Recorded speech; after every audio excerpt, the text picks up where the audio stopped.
안녕하세요. 네, 안녕하세요. 저는 유니티의 클라이언트 파트너 이주은이라고 합니다. 반갑습니다. 네, 이번 세션은 유니티 게이밍 서비스로 멀티플레이어 게임 입문하기 세션인데요. 우선 세션의 앞단부에서는 제가 유니티 게이밍 서비스에 대해 조금 설명드리고, 이어서 저희 김명선 엔지니어님께서 내 코드를 사용해서 어떻게 멀티플레이어 게임을 만드는지에 대해서 조금 더 자세히 설명을 드리도록 할 겁니다. 네, 유니티 게이밍 서비스는 아무리 작은 스튜디오라도 트리플 A 퀄리티의 멀티플레이어 게임을 만들 수 있도록, 그리고 또 이렇게 만들어진 게임이 오랜 시간 유저들의 호응을 받고 플레이될 수 있도록 만들어졌습니다. 오늘은 유니티 게이밍 서비스에 어떤 서비스들이 있고 올해 로드맵에 어떤 아이템들이 있는지 간략히 소개해드리도록 하겠습니다. 우선은 세션을 게임을 플레이하는 유저들에서부터 시작하도록 하겠습니다. 게임 시장은 항상 변하는데요. 그 변하는 게임 시장에서는 한 가지 변하지 않는 거는 유저들의 기대치는 항상 높아진다는 것입니다. 특히 지난 2년간 코로나 시기를 겪으면서 멀티플레이어 게임에 대한 시장의 니즈가 가속화되었습니다.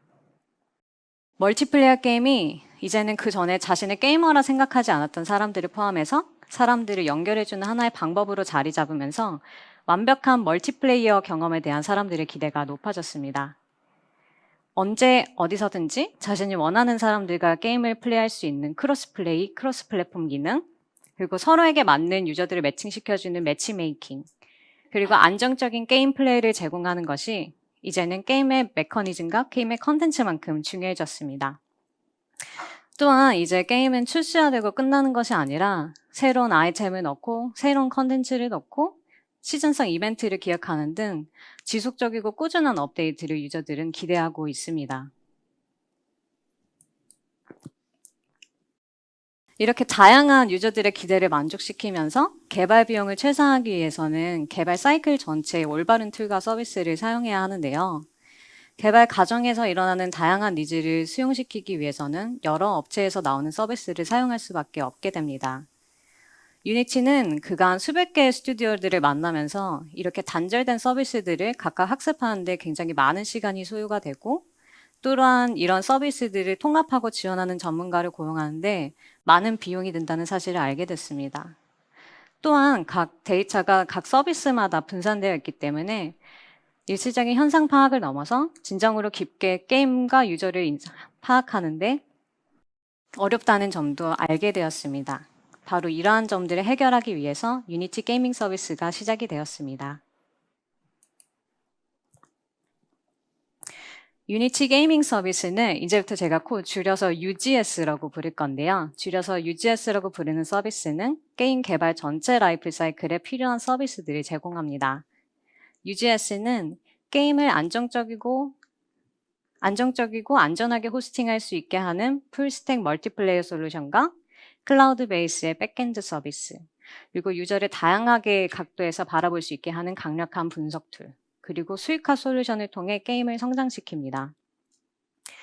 UGS는 여러 서비스를 같이 사용하실 때 더 큰 시너지를 만들 수 있도록 디자인되었지만 필요에 따라서 원하는 서비스만 골라서 사용할 수 있는 유연함을 갖추고 있습니다. UGS는 다양한 여러 서비스가 매끄럽게 상호 운영될 수 있도록 데이터 레이어를 공유하고 일관된 API 경험을 제공하여 쉽게 사용하고 쉽게 시작할 수 있도록 디자인되었습니다. 만약 유니티 엔진을 사용하고 계신다면 더욱더 쉽게 유니티 에디터에서 바로 UGS를 시작하실 수 있고, 그렇지 않은 다른 엔진을 사용하시더라도 REST API나 각 엔진에 맞는 SDK를 사용하셔서 빠르게 UGS를 시작하실 수 있습니다.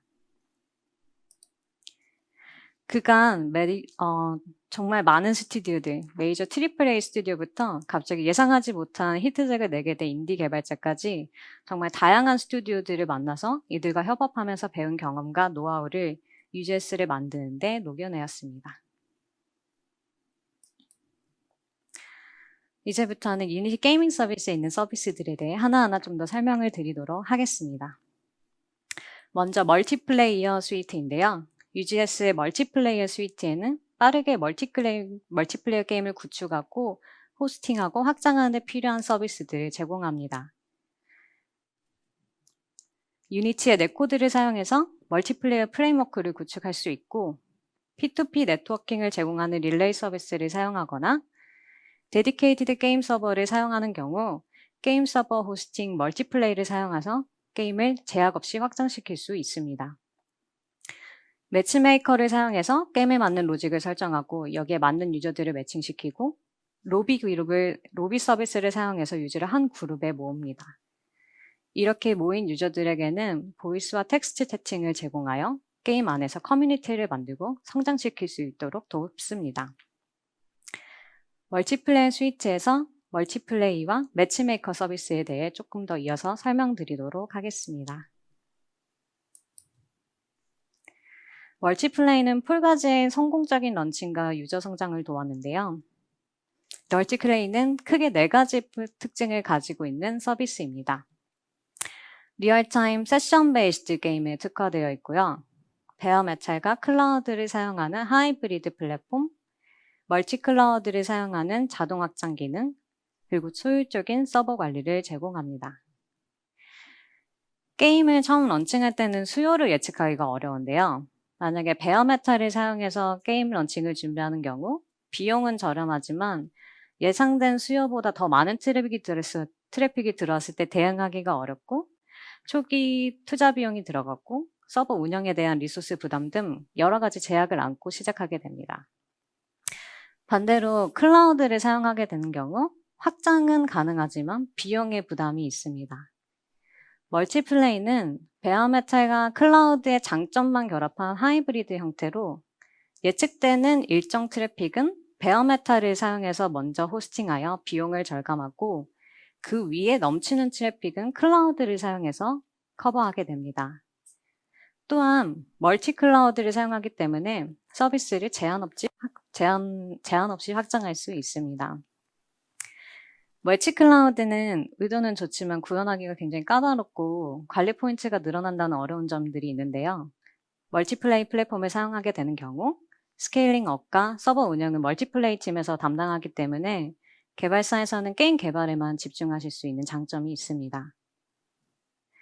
또한 게임의 퍼포먼스에 맞춰서 만약에 이번 달 유저가 더 많이 들어오게 되면은 다음 달은 물리 서버의 비중을 높여서 비용을 계속적으로 절감시키고 또 만약에 다음 달에 유저가 줄어들게 되면 여기에 맞춰서 베어메탈을 줄여나가는 식으로 서버를 효율적으로 운영 관리하실 수 있습니다. 게임의 글로벌 런칭을 계획하고 계신다면 멀티플레이는 200개 이상의 데이터 센터의 물리 서버들과 190개 이상의 클라우드 데이터 존을 결합하여 좀 더 촘촘하고 커버리지 있는 글로벌 커버리지를 높일 수가 있습니다. 거의 전 세계 주요 모든 도시들의 물리 서버를 두실 수 있고요. 월 단위로 사용하실 수 있기 때문에 서비스의 니즈에 맞춰서 효율적으로 서버를 관리하실 수 있게 됩니다. 그리고 QoS, 즉 서비스 퀄리티를 맞추기 위해 가장 적합한 서버의 유저들을 자동으로 배치하게 됩니다. 저렴한 베어메탈과 클라우드의 확장성만 결합한 하이브리드 형태로 멀티플레이를 사용하는 경우 가장 최적화된 클라우드 아키텍처 대비 29% 이상의 비용 절감 효과를 가져오실 수도 있습니다. 만약 게임에서 이미 자체 매치메이커를 구축하신 경우 멀티플레이 플랫폼과 사용하실 수 있고 그렇지 않더라도 폴가이즈처럼 멀티플레이에서 제공하는 매치메이커를 사용해 게임에 맞는 로직을 설정하고 유저들을 매칭하여 신속하게 멀티플레이 서버에 할당하실 수 있습니다. 이제는 백엔드 서비스에 대해 설명드리도록 하겠습니다. UGS의 클라우드 베이스 백엔드 서비스들은 개발사에서 하나하나 자체 백엔드를 처음부터 구축하지 않더라도 원하는 서비스만 골라서 빠르게 게임 시스템을 설정하실 수 있게 합니다. 클라우드 세이브는 유저의 게임 플레이 데이터를 클라우드에 저장해서 유저가 만약에 다른 기기에서 로그인하거나 플레이하던 기기를 리셋하게 되더라도 이전 플레이 내역을 불러와 이어서 게임을 플레이할 수 있게 합니다. 클라우드 세이브는 게임의 스크립트 일부를 서버리스 기능으로 실행합니다. 게임의 로직을 디바이스가 아닌 클라우드에 저장하기 때문에 보안을 높일 수 있고 필요한 로직의 업데이트를 클라이언트를 구애받지 않고 바로바로 변경하고 게임에 적용하실 수 있습니다.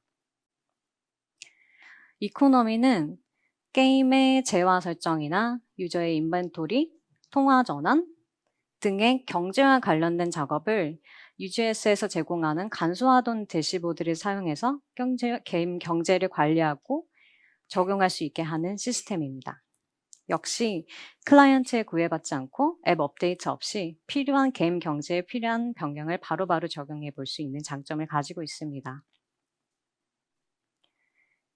Authentication 인증 시스템은 간단한 사인인 프로세스를 제공하여 단일 플레이어 아이디를 생성합니다. 구글, 페이스북, 애플 같은 플랫폼 로그인을 제공하고 백엔드의 여러 서비스들을 연결해주는 기능을 합니다.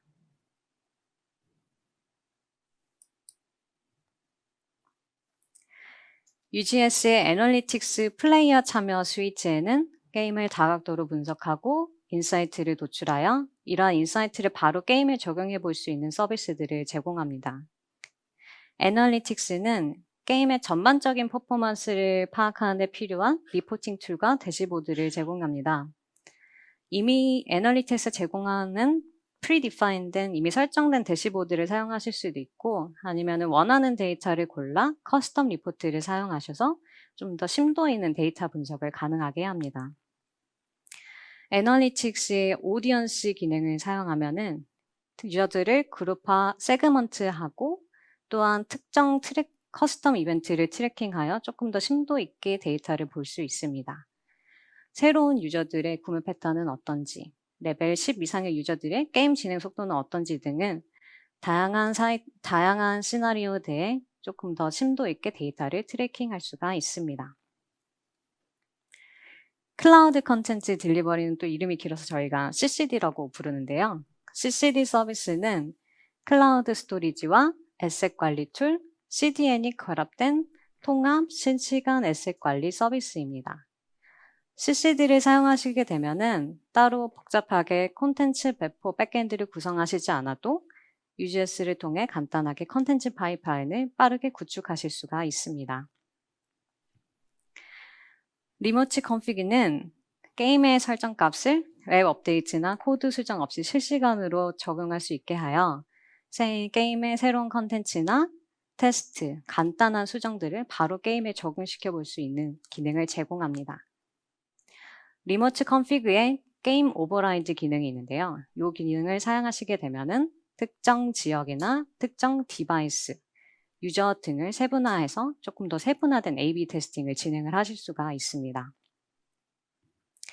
마지막으로 클라우드 진단은 유니티 에디터에 내장된 크래시 보고 솔루션으로 유니티 에디터에서 몇 번의 클릭으로 클라우드 진단을 활성화하시고 실시간 크래시 모니터링을 통해 게임의 퍼포먼스에 영향을 주는 중요한 버그들을 감지하고 대응할 수 있도록 합니다. 이렇게 애널리틱스 스위트, 유저 참여, 수익화 스위트, 멀티플레이어 스위트, 백엔드 스위트의 여러 서비스들은 유기적으로 연결되어서 하나의 UGS 에코시스템을 구축하고 있습니다. 올해 UGS 로드맵에는 게임을 더 개발을 조금 더 간소화할 수 있게 하는 많은 업데이트들과 여러 기능들이 예정되어 있는데요. 가장 우선순위는 작년 10월에 저희가 베타로 출시했던 모든 서비스들이 올해 Q3에는 프로덕션 레디 스테이지로 넘어갈 예정입니다. 또한 여러 기능들이 이제 준비되어 있지만 순위를 확인할 수 있는 리더보드나 게임 내 유해 채팅을 AI가 분석하고 진단해서 필터할 수 있게 하는 플레이어 세이프티 등 여러 기능이 지금 준비되어 있습니다. UGS를 마지막으로 다시 한번 요약해드리면 멀티플레이어 게임을 만들고 확장하고 운영하는 데 필요한 단일 플랫폼으로 여러 서비스에서 일관된 SDK 패턴과 사용자 경험을 제공해서 더 빠르고 쉽게 시작하셔서 사용하실 수 있고 어떤 규모의 스튜디오든 어떤 엔진을 사용하든 원하는 서비스를 필요에 맞게 사용하실 수 있는 모든 개발자를 위한 서비스입니다. 여기까지 소개해드리고 이어서 김명선 엔지니어께서 네코드를 활용해서 멀티플레이어 만드는 방법에 대해 조금 더 커버해드리도록 하겠습니다.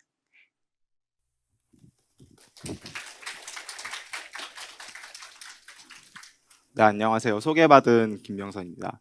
네, 저는 이번에 앞에서 주우님께서 UGS에 대해 굉장히 많은 피처들을 소개해 주셨는데요. 저는 그중에서 네코드 for 게임 오브젝트 패키지와 그리고 릴레이 서버를 활용해서 실제 어떤 식으로 게임을 개발했는지를 분석하는 자리를, 그런 간략한 설명을 드리는 자리를 마련해 보고자 했습니다.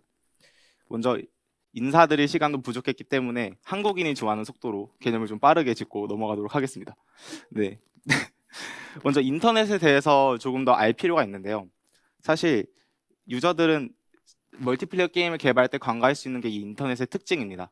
먼저 인터넷은 일단 유저들은 굉장히 되게 떨어져 있고요. 그리고 어떤 유저들은 와이파이에서 LTE로 데이터를 전환할 수도 있겠죠. 또 어떤 유저들은 방에서 다른 분들이 많이 사용하고 있어서 자신이 데이터 대역폭을 사용할 수 있는 게 한정이 돼서 좀 송수신에 영향을 받을 수도 있고요. 그리고 결과적으로 이 유저들은 모두 떨어져 있습니다. 그래서 각자 다른 핑 속도를 가지고 있죠.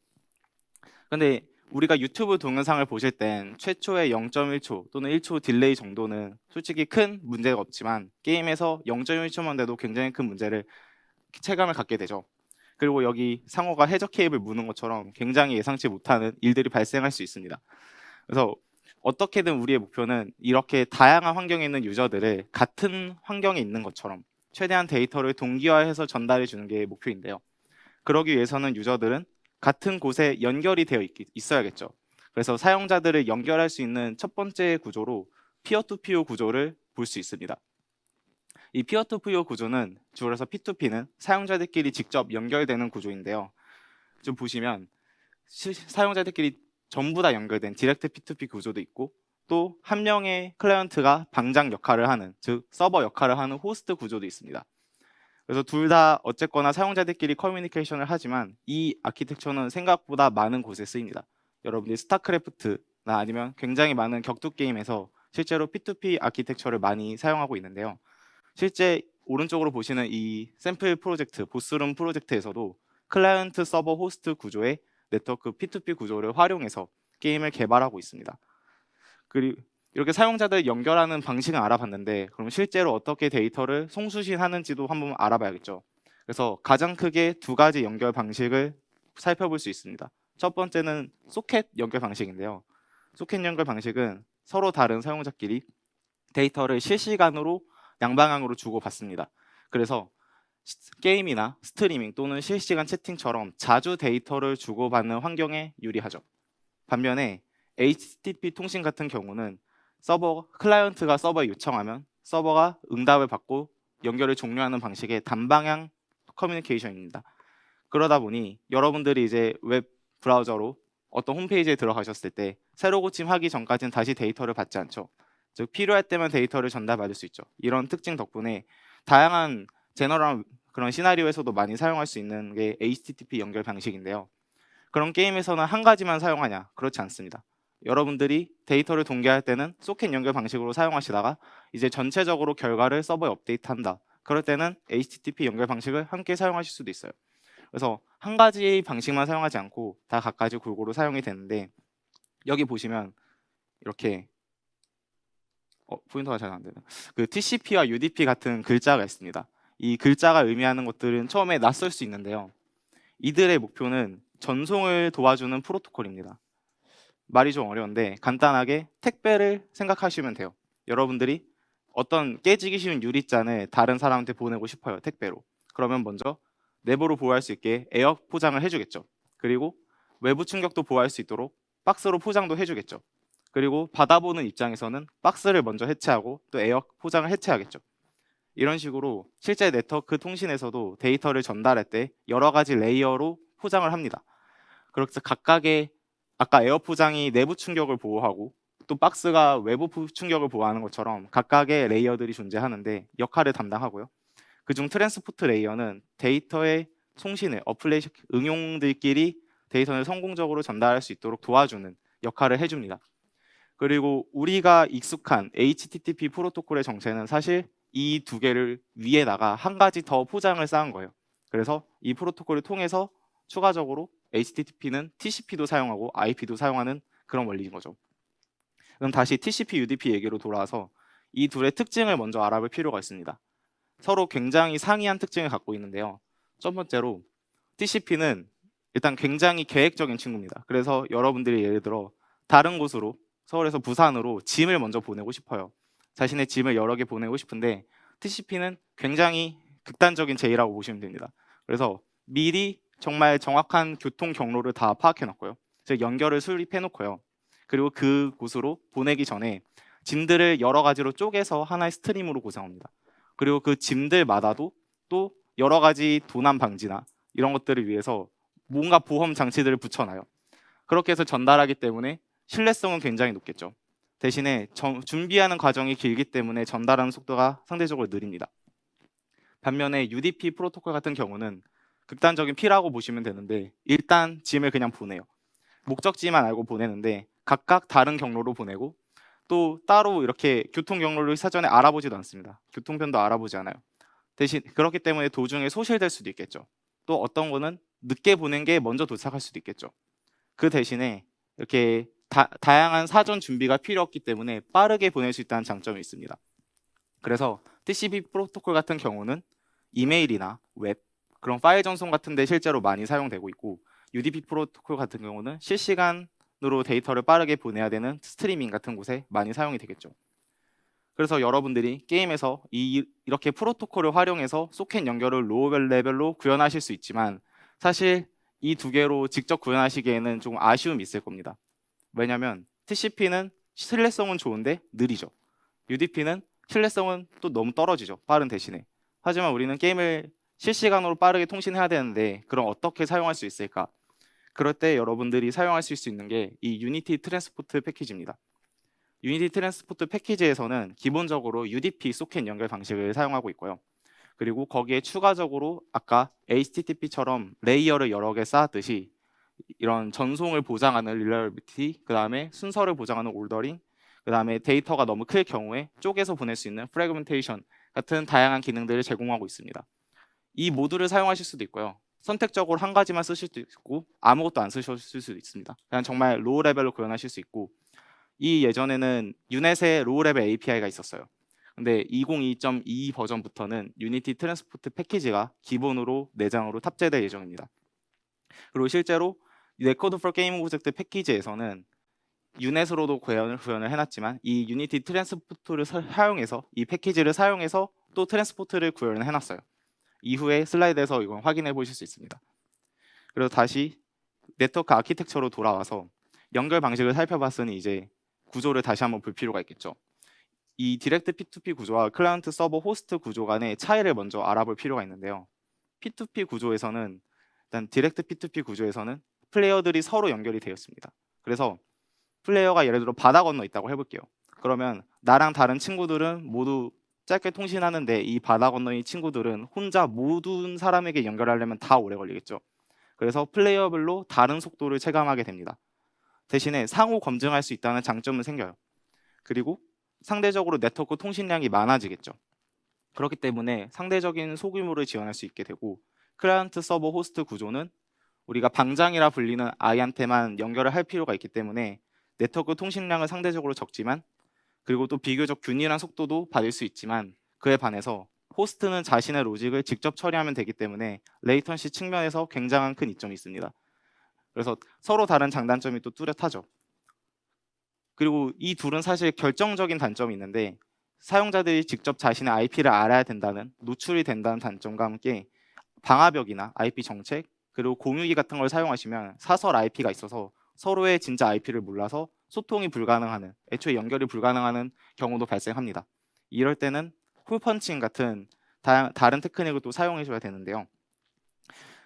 어쨌거나 P2P 구조는 소규모 프로젝트에 적합합니다. 이런 네트워크 통신의 소규모에 적합한데 그럼 큰 규모는 어떡하냐? 나는 100명도 커버하고 싶다. 그런 거 만들기 위해서는 데디케이티드 서버 구조를 고려하실 수 있습니다. 이 구조에서는 하나의 외부의 물리적인 서버를 두고 이 물리적인 서버에 클라이언트들이 연결되는 구조여서 굉장히 균일한 속도를 보장할 수 있고요. 그리고 서버에서 로직을 처리하기 때문에 그런 치팅 같은 것도 방지할 수 있겠죠. 그리고 상대적으로 당연히 더 넓은 규모까지 지원할 수 있겠지만 그 구현이 어렵습니다. 그리고 비용도 많이 들어요. 대신에 P2P는 반대로 구현이 쉽고 상대적으로 쉽고 또 저렴한 비용이라는 장점이 있겠죠. 그래서 여러분들이 먼저 그 프로젝트를 구성하실 때 어떤 네트워크 아키텍처를 사용하실지 이런 걸 결정하신 다음 고민하실 필요가 있습니다. 근데 아까 설명드렸듯이 보스룸 샘플에서는 클라이언트 호스트 이 P2P 구조를 사용한다 했죠. 그럼 어떻게 이 방화벽 같은 문제를 극복하고 있을까요? 그래서 이런 걸 해결하기 위해 릴레이 서버라는 개념이 등장합니다. 릴레이 서버는 단순히 데이터를 받아서 넘겨주는 중개 역할만 해줘요. 그 대신에 릴레이 서버의 등장으로 외부의 IP에 접근하면 되기 때문에 사용자들이 직접 연결할 필요가 없습니다. 그래서 방화벽 같은 그런 정책에도 막힐 이유가 없겠죠. 물론 그만큼 추가적인 릴레이 서버를 통한 커뮤니케이션 속도가 발생하긴 하지만 그래도 서로 IP를 노출할 필요 없고 쉽게 홀펀칭 같은 것들이 없이 그냥 손쉽게 P2P 구조를 구현하실 수 있는 장점이 있습니다. 사실 이 릴레이라는 개념은 다른 네트워크 아키텍처에서도 많이 사용할 수 있지만 유니티 릴레이는 현재 클라이언트 서버 호스트 구조에 그런 P2P 구조에 특화되어 있다고 보시면 됩니다. 그래서 지금까지 빠르게 기반 지식들을 알아봤는데요. 이제는 네코드 for 게임 오브젝트를 활용해서 실제 보스룸 샘플 프로젝트가 어떻게 만들어져 있는지 그런 분석을 좀 해보도록 하겠습니다. 근데 이름에서 먼저 보실 수 있듯이 네코드 for 게임 오브젝트는 게임 오브젝트들의 데이터를 동기화하기 위해 만들어졌다고 보실 수 있어요. 그리고 내부적으로는 엔티티 컴포넌트 시스템, 즉 ECS 구조를 활용해서 더 성능적으로 유리한 면을 가져가실 수 있습니다. 그리고 다양한 동기화 메커니즘들을 제공하고 프로파일링 툴도 제공하고 있죠. 그래서 먼저 이제 예제를 먼저 살펴보시면 여기 쭉 보시면 캐릭터가 한 명 구해주는 모습이죠. 궁수 캐릭터가. 그런데 어쨌거나 우리는 여기서 동기화될 것들을 먼저 구분을 해줘야 됩니다. 그럼 동기화될 것들이 뭐가 있을까요? 일단 캐릭터들의 위치가 있겠죠.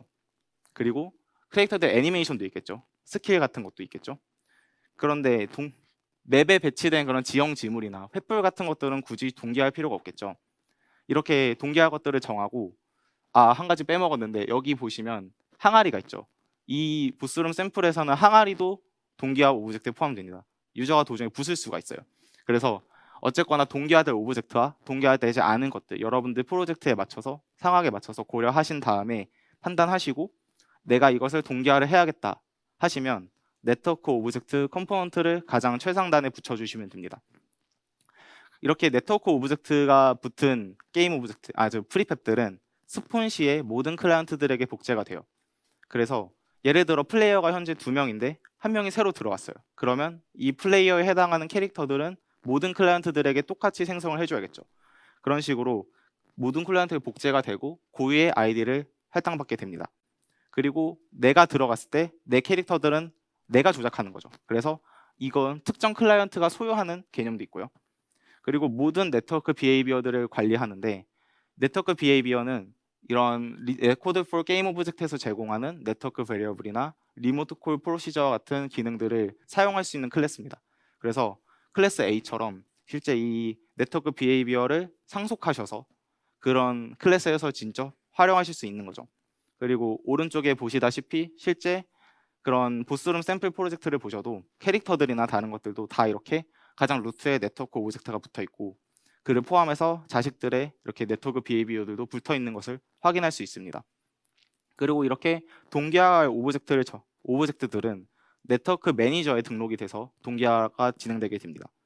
네트워크 매니저는 다양한 환경 설정들을 지원하는데요. 먼저 기본적으로 연결을 지원해 줍니다. 그런 서버로 시작할 건지, 클라이언트로 시작할 건지, 또는 호스트로 시작할 건지. 보스룸 샘플에서는 호스트와 클라이언트가 있어요. P2P 구조에서. 그리고 자동으로 스폰될 기본 프리팹들이 있다. 그런 것들은 플레이어 프리팹에 등록하시면 얘는 자동으로 시작할 때 스폰이 됩니다. 기본적으로. 그리고 동적으로 스폰할 것들도 있겠죠. 예를 들어서 궁수 캐릭터가 화살을 쏴요. 그러면 모든 클라이언트들에게도 그 화살이 보여야겠죠. 그리고 적에 닿으면 사라져야겠죠. 그런 식으로 동적으로 네트워크 상에서 스폰될 그런 프리팹들은 네트워크 프리팹에 등록하시면 됩니다. 그러면 씬에 있는 모든 걸 다 등록해야 되냐? 그런 건 아니고요. 아까 말씀드렸듯이 여기 보시면 항아리는 등록되어 있지 않아요. 보스룸 샘플에서 항아리도 동기화 오브젝트에 포함이 된다고 말씀드렸죠. 그래서 기본적으로 씬에 배치된 그런 프리팹들은 알아서 네트워크 매니저에 그런 클라이언트가 동기화를 할 수 있게끔 등록이 됩니다. 그리고 추가적으로 이제 유저들에게 좀 간편하게 이 클라이언트들의 씬을 업로드나 로드를 하고 싶다. 그러면 여기 보시는 것처럼 씬 매니지먼트를 활성화하시면 편리하게 씬 매니저다 로드 씬 API를 통해서 일괄적으로 씬들을 로딩할 수 있게 됩니다. 이걸 디세이블 하시고 매뉴얼하게 하실 수도 있습니다. 그리고 여기 보시듯이 또 일정 얼마나 기준으로 업데이트를 할 건지 같은 틱 레이트도 있고요. 아까 설명드렸던 유니티 트랜스포트, 이 UTP 프로토콜도 있죠. 이 유니티 트랜스포트는 아까 설명드린 유니티 트랜스포트 패키지를 사용해서 만든 유니티 트랜스포트라는 이름의 클래스입니다. 그래서 그냥 참고용으로 이제 말씀드렸고요. 그럼 실제로 변수들은 어떻게 동결을 하나? 이거는 네트워크 베리어블을 통해서 하실 수 있습니다. 간단하게. 그래서 기본적으로 네트워크 베리어블은 서버의 값을 기준으로 주기적으로 클라이언트들에게 업데이트를 해주는데 아까 설정한 틱 레이트를 바탕으로 업데이트를 해줍니다. 그리고 모든 사용자가 기본적으로 읽을 수 있고요. 모든 클라이언트에서 읽을 수 있고요. 값을 변경하는 건 서버에서만 가능하게 되어 있습니다. 이 권한도 오너로 도중에 변경하실 수도 있고요. 그리고 실제 이렇게 부스룸 샘플에서는 체력에 해당하는 히트 포인트를 여기 네트워크 비헤이비어 클래스를 상속한 네트워크 헬스 스테이트라는 클래스에서 구현하고 있는 모습입니다. 인티저형으로 구현하고 있죠. 그리고 아래 보시는 흐름표처럼 일정 주기로 틱이 될 때마다 서버에서 해당 값을 클라이언트들에게 배포하는 모습입니다.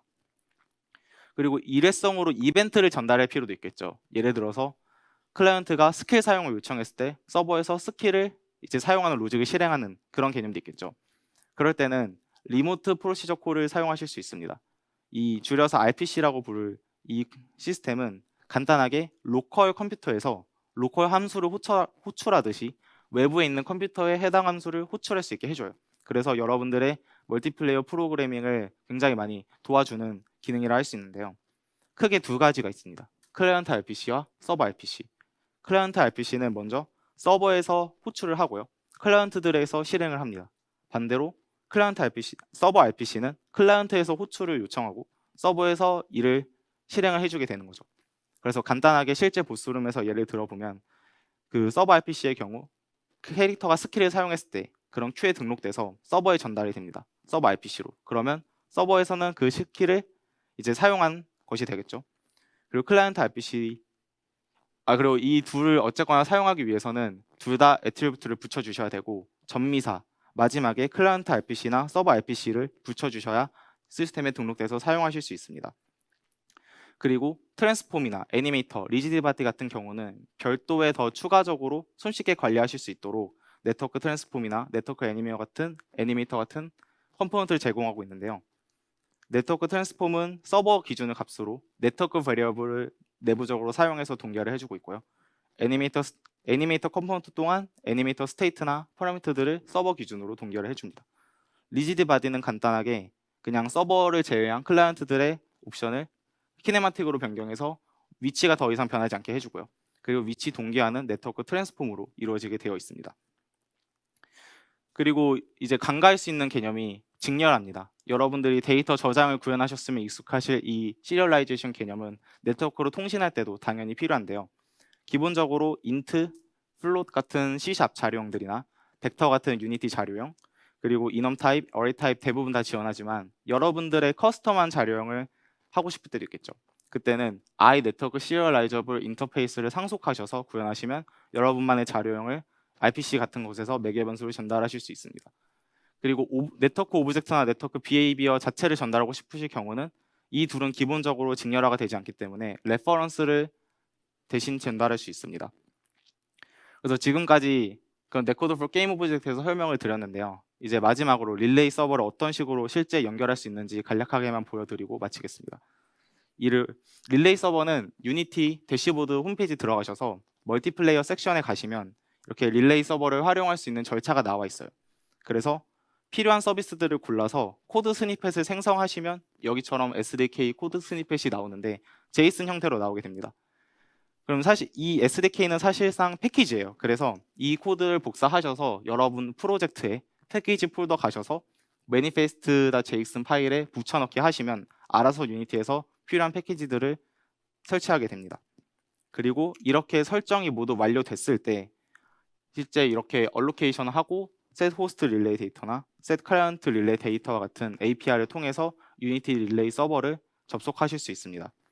DTLS는 UDP 프로토콜의 암호화된 버전인데요. 어쨌거나 이 예제에서는 이런 식으로 활용이 되어 있고 이는 사실 컴파일은 되지 않습니다. 예제를 위해서 갖고 왔으니 참고용으로 알아주시면 좋겠습니다. 그래서 저희가 준비한 내용은 여기까지고요. UGS나 아니면 저희가 설명 다뤘던 것들에 대해서 궁금한 점 있으시면 질문 주시면 응답해 드리겠습니다. 일단은 멀티플레이에서 동시 접속이 몇 명까지 되냐고 질문을 주셨는데 이론적으로는 제약 없이 확장 가능하지만 일단 저희가 에이펙스 레전드에서 24시간 내에 100만 명 동시 접속까지 확장한 기록은 있습니다. CCD가 어드레서블에서도 쓸 수 있나요? 라는 질문은 네, CCD는 어드레서블과 사용하시면 조금 더 편리하게 사용하실 수 있는 기능이고요. 한 가지만 더 답변을 드리면은 무료 플랜 사용자도 설명해 주신 UGS 기능을 사용할 수가 있나요? 플랜 요금과 UGS 사용 요금이 별도인지 궁금합니다. 라는 질문은 그 UGS 사이트에 가시면 저희 가격 정책 페이지에 모든 서비스의 가격 정책이 되게 투명하게 나와 있어요. 대부분의 UGS 서비스는 무료로 사용하실 수 있게 무료 구간을 포함을 하고 있고요.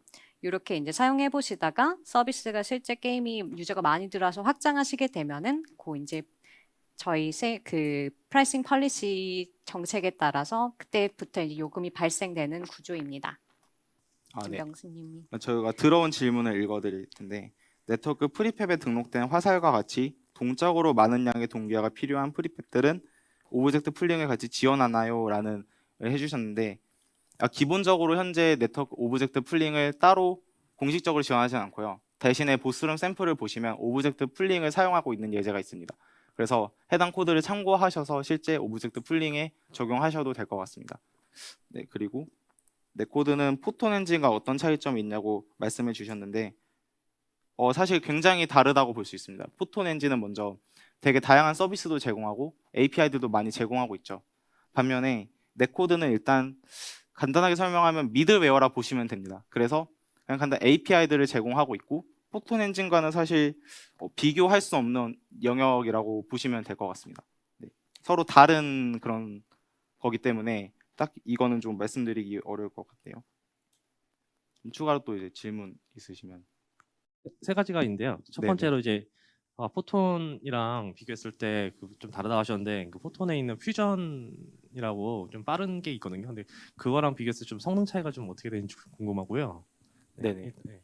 성능 차이에 대해서는 먼저 저희도 이게 현재 사전 릴리즈 버전이라서 내부적으로 좀 찾아봤는데 아직 이렇다 할 데이터가 없어서 조금 객관화된 수치를 말씀드리기는 어려운 상황입니다. 그래서 오히려 프로젝트 같은 거 하셨을 때 공유해 주시면 그런 거를 통해서 좀 확인할 수 있을 것 같습니다. 네. 예, 알겠습니다. 그럼 두 번째 질문은 이제 제가 포톤을 주로 사용하는데 거기서 이제 클라이언트가 이제 처음에 이제 리스폰된 마스터 클라이언트고 두 번째부터는 이제 리모트 클라이언트인데 얘는 이게 둘 간에 구분하기 위해서 그냥 변수 같은 걸 이제 사용하거든요. 근데 아까 거기 이제 동기화 말씀하실 때 그런 내용은 없어서 얘는 어떻게 그 클라이언트들을 이제 마스터랑 이제 리모트랑 구분하는지가 좀 궁금합니다.